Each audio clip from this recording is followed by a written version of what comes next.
This is no ordinary show. Ordinary show. It's Uncaptured.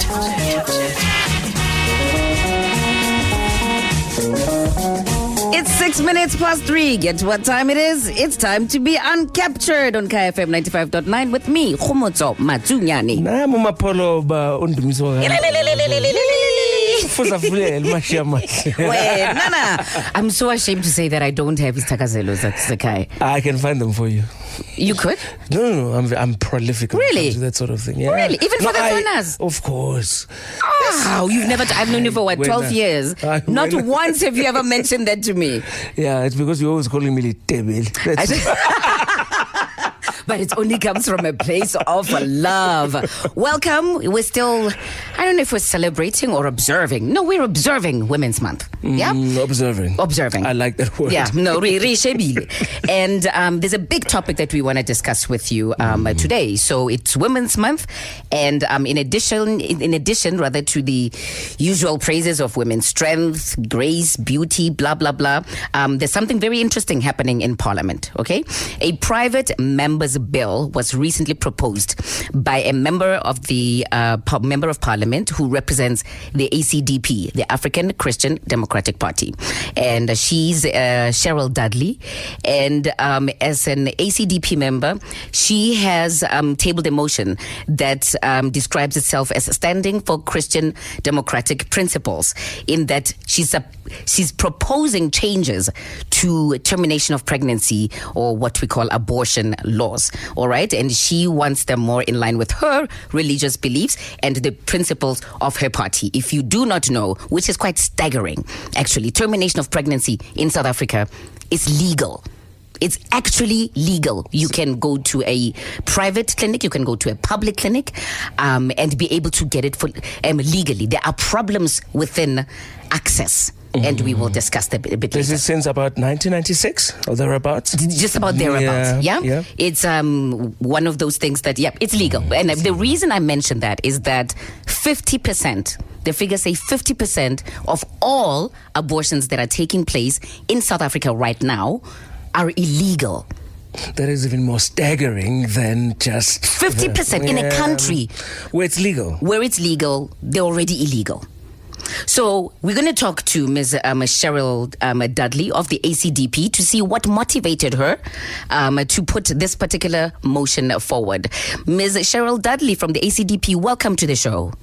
Hi, it's a great pleasure to be with you, and that's Cheryllyn Dudley. Oh, Cheryllyn, I'm so sorry about Cheryllyn, that. No problem. Being very conscious over many years of the deep concern of so many that women in South Africa that are facing a pregnancy crisis are exceptionally vulnerable. And the ACDP is once again submitting proposals to Parliament, and we have done on other occasions, for a private member's bill to improve the present situation. As you said, the CTOP Act exists, and it is an extremely liberal act. And this is a conversation, interestingly enough, that South Africa hasn't had. And huge numbers of people feel that the original legislation was pretty much imposed on them. And now that we've down the road to this degree, what is very exciting is that people at last are prepared to have this conversation. And that really is telling for our democracy. It's a very interesting time right now. And what I'd like to, first of all, so that we don't forget to do this, is actually remind people that there is an explanatory summary of this proposal. And it's been published, so it is you can be accessed.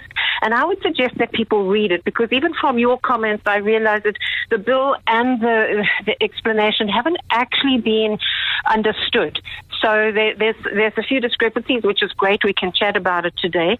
But if people read it, I think they will get a sense of a piece of legislation that is trying to improve what we have and not take away or impact negatively in any way on people's freedoms, but in fact to increase people's freedom to choose, because choice, if there is no choice, it's not a choice. Yep. Choice is about informed choice, knowing what the options are, what the risks are, what is actually going to happen, and being able to apply your mind to that and make that choice. And, a lot of people will say, well, look, what about people who don't want to have counseling at that time? And any medical procedure, anywhere in the world, you don't have that option. You actually have to know what people are going to do to you, what the risks are, what the detail is. It's something that's really important. People can't just attack your body because you're not in the mood to hear. They have to wait until you're in the mood to hear so that you can actually make an informed choice. But I suppose timing is very relevant to this. I mean, speaking of being in the mood. But Cheryllyn, just before you answer that particular question, is this amendment bill something that you have tabled, or is it actually on behalf of the African Christian Democratic Party? Well, technically it's actually a bill that I will have proposed, because that is what is available to members of parliament. We are able to put forward proposals for private members' bills. So that is something that can happen. And obviously, I would sell it to the members of my party like I would obviously argue it in terms of the country as a whole. So, and by and large, although Christians really have an understanding of the sanctity of life, so the full extent of those feelings is that there is no reason to kill a child, and that they would want to see no abortion anywhere, ever, for any reason. So that would be that stand. But now we live in a diverse society. We live in a society where any government is going to be the government of all of the people, and it cannot be imposing a certain set belief on other people. So we have to find ways to actually organize ourselves, regulate things so that there's not chaos, but ways that allow maximum freedom for everybody of all beliefs, all religions. All right. So the purpose here is to improve what we have, rather than discuss whether the topic of abortion. And at that moment, I'd like to just come in there, Cheryl, and just ask you this one question. So you're talking about all of that and imposing and so on, and freedom of choice. What do you foresee? What is the purpose of this bill? When you look at this bill, after this bill, what is going to be the impact of this bill at a practical level? Is it going to improve the situation, and how? Well, firstly, the impact of the bill would be that, budgets are in great demand everywhere. And so to prioritize budgets is a huge difficulty. And if there's no legislation making something mandatory, that budget will not be appropriated for that purpose. So budgets, yeah? If counseling is non-mandatory, that's not going to be the priority. So when it is mandatory, there will have to be budget to ensure that there is sonar equipment. This is the 21st century. This is where women would choose to have that available for them for any, even minor medical procedure. So basically, so that's one. So that's one. So the first one is saying we're under resourced, and we will continue to be under resourced in terms of ensuring the best assistance for women at the time of crises, if it's not mandatory. What else do you foresee coming out of this bill? Well, we foresee the fact that it will not only be mandatory in terms of that first trimester, where it doesn't have to be any particular reason. People can choose, but they will choose then knowing more about what they're choosing. There's an awful lot of, when people are asked about the relationship between sex and having babies, there's an awful lot of confusion, strangely enough. And especially with repeat abortions. And so this is the kind of feedback that's coming from people who are dealing with people on the ground. And when people are actually then faced with exactly what is happening, and that kind of counseling and the right counseling in terms of contraception, etc., is there, it is very important, because it could actually assist in making sure that we're not having the number of repeat abortions that we are having at this time. So is it that the counseling... Sorry, Cheryllyn, just to interrupt you for a second. One of the worries of your detractors is that this counseling means actually trying to convince people not to have an abortion. Yes, well, it shouldn't be any kind of... The counseling, of course, should be there for the purpose of giving the correct information, all of the information, and not just the information, about the development of what they're carrying, the fetus, but also information regarding the risks in having it, the risks in not having it, and then it should also be so it's not there for people to actually decide for somebody, but it's there to make sure that we're not pretending that it's a lump of tissue. We know what it is. There might have been a time many years ago that people may have been confused on that issue. They're not confused on that issue today. So this is important for people to apply their minds. If women who have had an abortion are fortunate enough to fall pregnant again, which many of them are not, they will see that development of their child, and this could be potentially huge lawsuits. It could be, but that last comment that you said actually just kind of, I was starting to hear part of your argument, but it's exactly part of the worry that I was talking about before, is that your purpose is actually to convince women, the purpose of the counseling, to not have abortions and to actually weigh it on the side of the choice of life. Well, that's one way of looking at it. But a lot of people have been saying to me, but women, if they've decided anyway before they go, and they've decided already. So if that is the case, that people have decided already, then what would be the harm of giving them the benefit of all of that information? Because they will still choose to do what they're going to choose.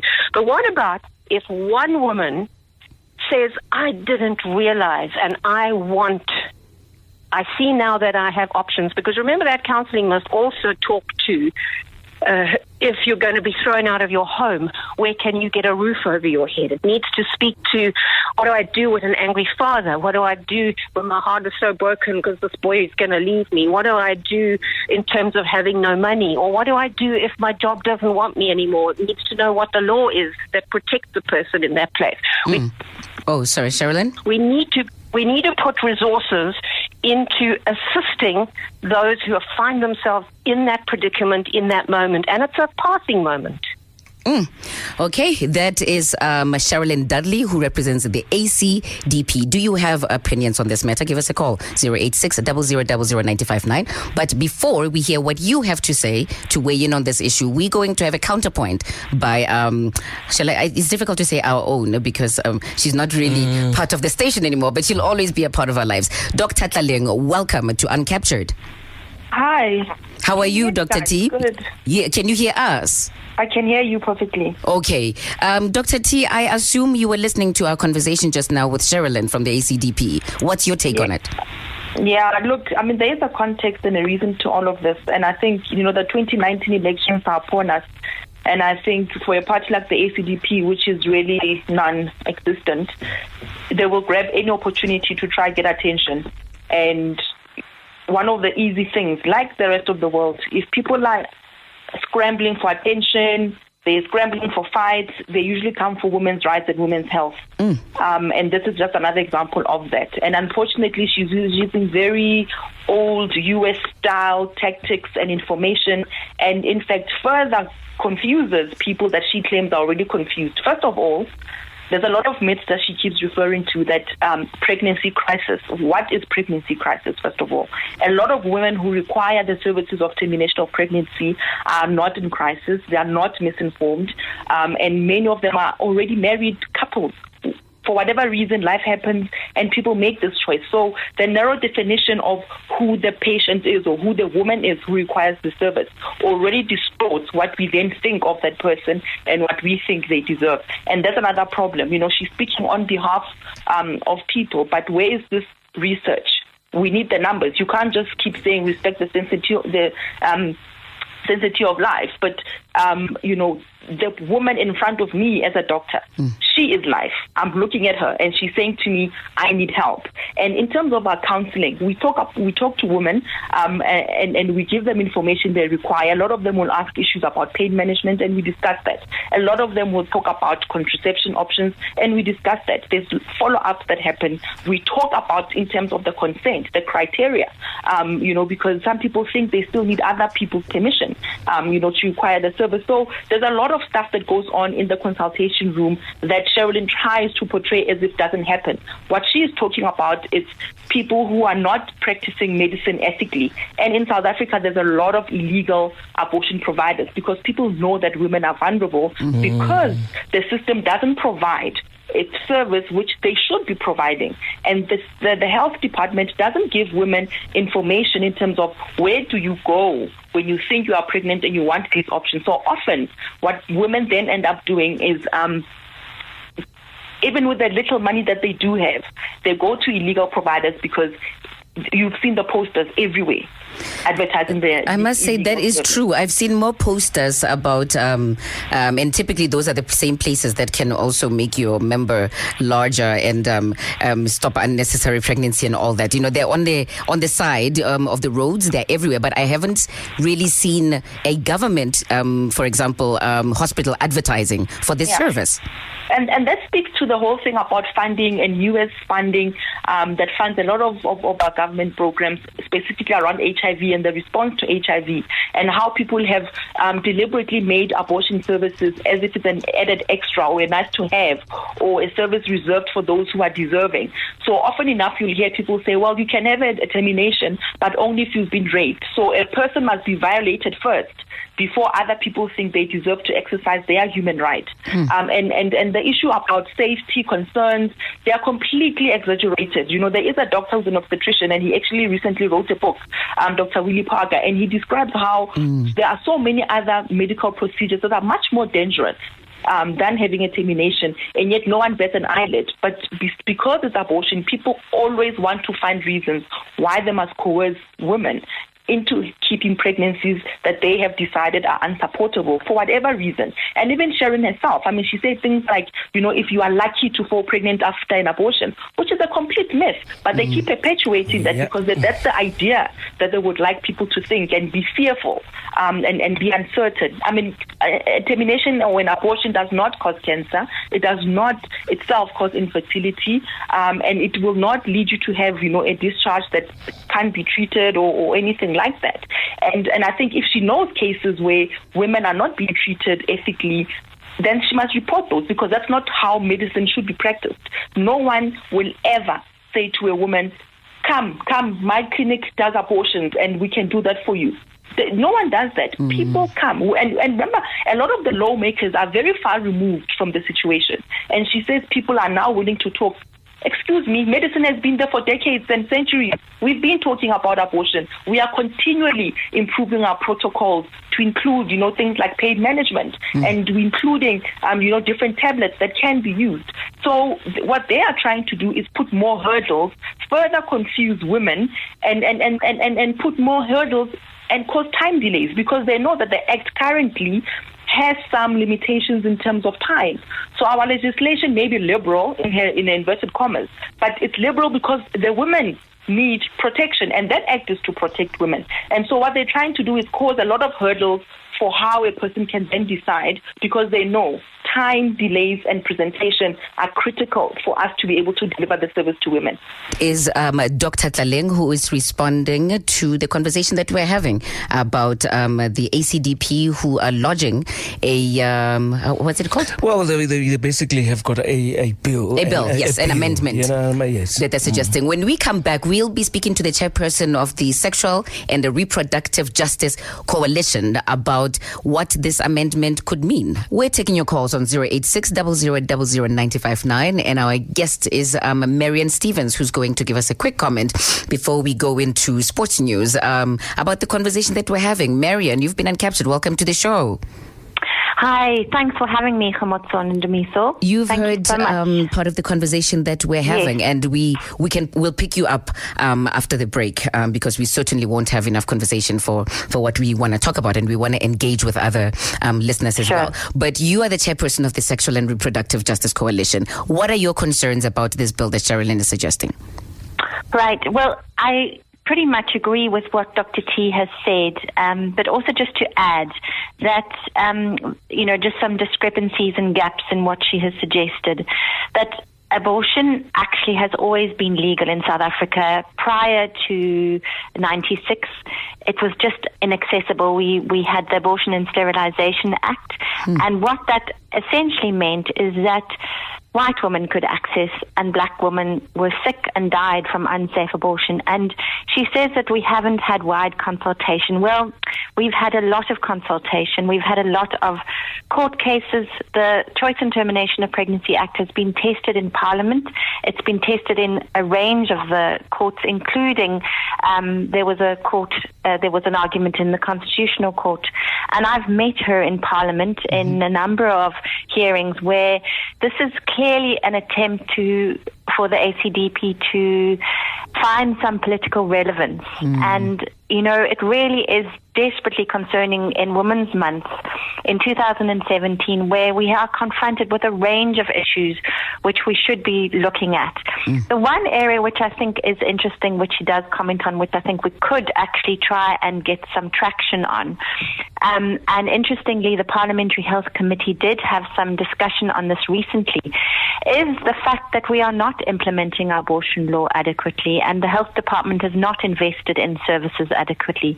And so we could improve in looking at particular budgets for improving our counselling, improving access to services, improving information that is provided, so that women know of their rights, they know where their designated facilities are, they know the difference between medical abortion, between surgical abortion, between the different trimester options that are available. We need local information. We need South African information. It's quite clear that the ACDP is being informed by an American agenda, because the kinds of provisions are those that are being used to retract rights of American women. Currently, we hear all about it. When America sneezes, we get flu. And so they are exporting their politics to South Africa. And it's also quite sad because she says she still, as a private member, has to sell her bill to her party. So she has to sell it. I'm not sure who's paying for what and who's actually providing the dollars to ensure that her party gets money so that they are able to fund these kinds of activities, which is terribly concerning when we have, concerns around payment and illicit activities in South Africa. So I do worry about when she starts raising particular lenses of moral issues of life and whose life is being killed when she has to sell something to her party still. And as Dr. T said, who is the life that's sitting in front of you? I know, Kgomotso, your mother as a retired nurse I've met her and listened to her on a number of occasions, Ma Ati, in terms of her experiences in the past of how black women suffered as nurses in having to provide services to their peers and to their contemporaries because services were inaccessible. And this is 2017, and we need to be moving forward and not backward. Marion Stevens, thank you very much. Having this very difficult conversation and really wanting to find out from you Afropolitans, how do you feel about this particular issue? Taking your calls on 086 0000 959, and you can get in touch with us via WhatsApp 063 6880 959. Tebogo, you've been Uncaptured. Welcome to the show, sir.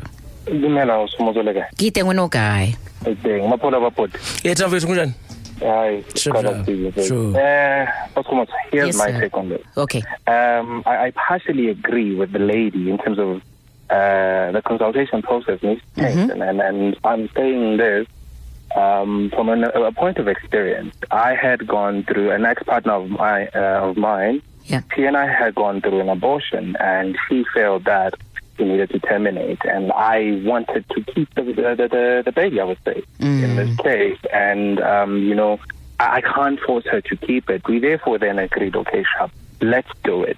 Knowing that I'm not in favor of it, but I can also not force her to keep the pregnancy, we went ahead and terminated. I am still the one that is still traumatized to date, because I still feel I could have had a child, but because it was one of those cases where she felt that the pregnancy was not ideal for her at that time. We went later on had a child together, but at that point in time she felt, no, I'm not ready for one. And it had left in fact it left a scar with me, and I feel as though this proposal, if they to amend the bill, should they rather look at the consultation process and say, remember pregnancy as the one, and I understand that the circumstances therefore are different, but then let's also take into consideration the partners, the people in a case where the partner is there and is being supportive, but there's no counseling for the men here, it leaves quite a gap and a space, and we wonder also at times why are men being the way that they are, because we're not brought into the conversation. You understand? And it's not every pregnancy that happens where the termination takes process where it was. Tebogo, speaking as a man, let me just say this. Sure. You know what? There is never going to be a situation where anyone comes out of a termination of pregnancy unscathed. And let me also just assure you of one thing. I never speak for women, but I can guarantee you that your partner, your ex-partner, as the person who was carrying this child, who was the one who was pregnant, honestly speaking, there is absolutely, I don't see how it is that you can equate. She might not speak about it. She might not verbalize what it is that you are saying. And I totally get where it is that you are coming from, where you're feeling like you are left out of this. But when it comes to issues that are around reproductive rights, I can never say to you, don't feel that way. I would really urge you to maybe, if you can still reach out, just ask her how she feels.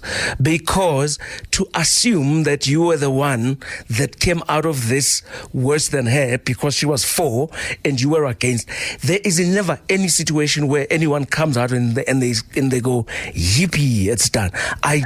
There's no such thing. And I agree with you, and I am very cognizant of that. What I'm saying, therefore, is irrespective of when the consultation process happens, it looks at the woman.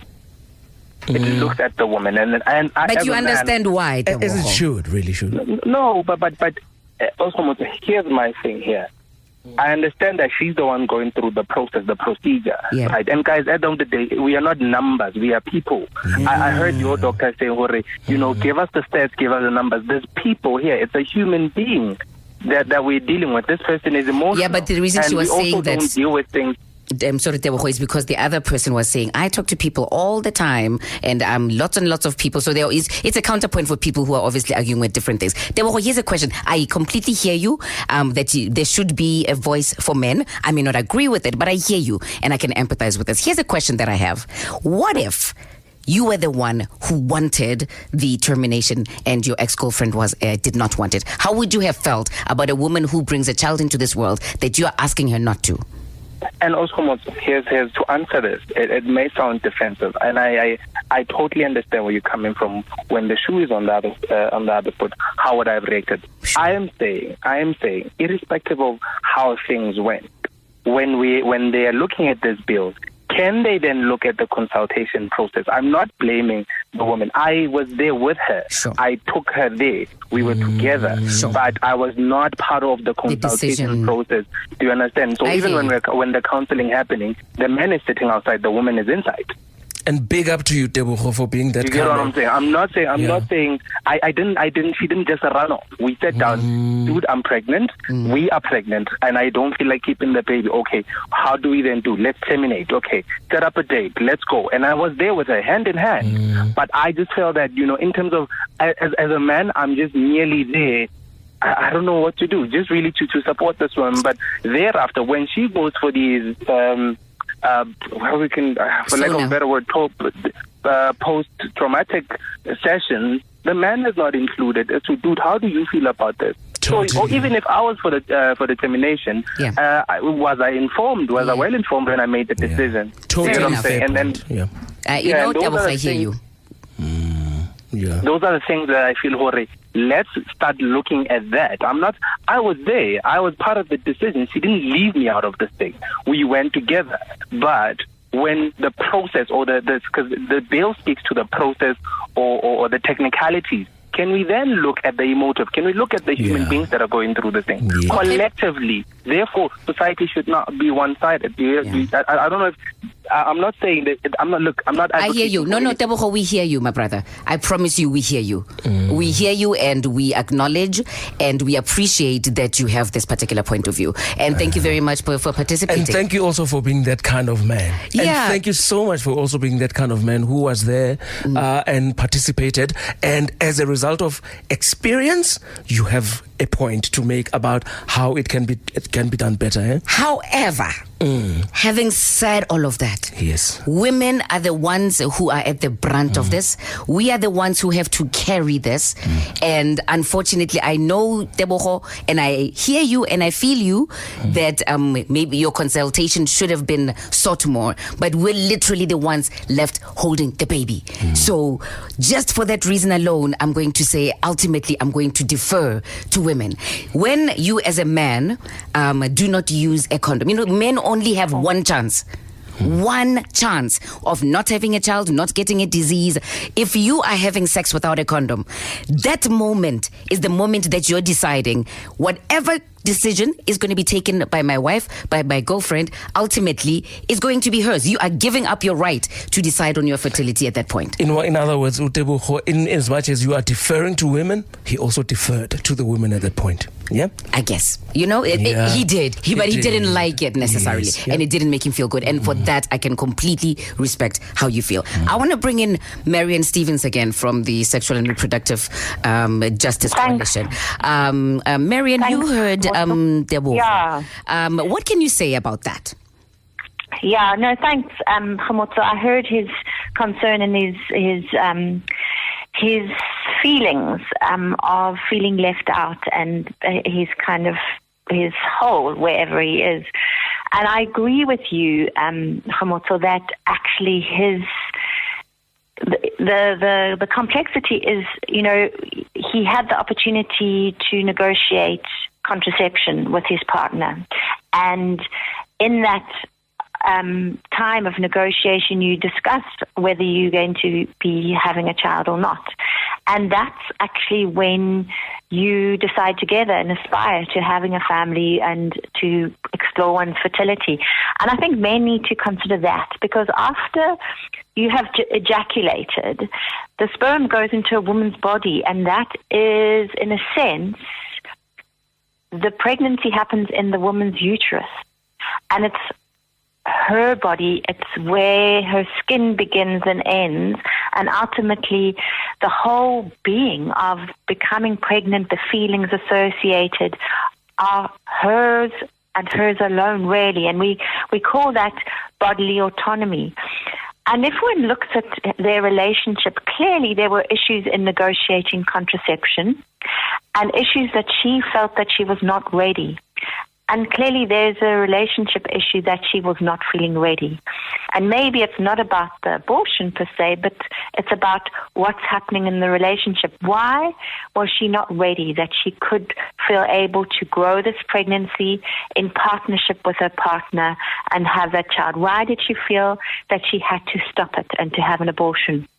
And I think that's what needs to be considered. I don't think that the members' bill would actually change what happened in their relationship, because it sounds like they actually had really good counseling. They went to a place, they went together, they went into a room, she had the session, she went into the room, he said. So, yeah. But okay. But anyway, I think we kind of get it. Marian, thank you so much for joining us. Was there a petition that I read about that has been going on, or did that close already? Oh, there's a petition, and I think it's still going on. If you go to amandla.mobi, there's a petition to basically say that we do not support the bill, and we're asking the Speaker, the Honourable Baleka Mbeki, to basically stop it and not consider it, because what we really want to be concerned about is implementing reproductive justice to women in South Africa, and considering any loopholes or any obstacles and barriers. Absolutely. Marian Stevens, who's the chairperson of Sexual and Reproductive Justice Coalition. Very difficult conversation. There's no easy way to discuss it. Ultimately, I feel like my body, my choice. I know it's complicated, but we have to preserve. And this is where I love our current government. And this is where I think they got it right as the ANC, because it is the ANC who fought for women to be able to have this choice. Amandla. Uncaptured with Ndumiso and Kgomotso.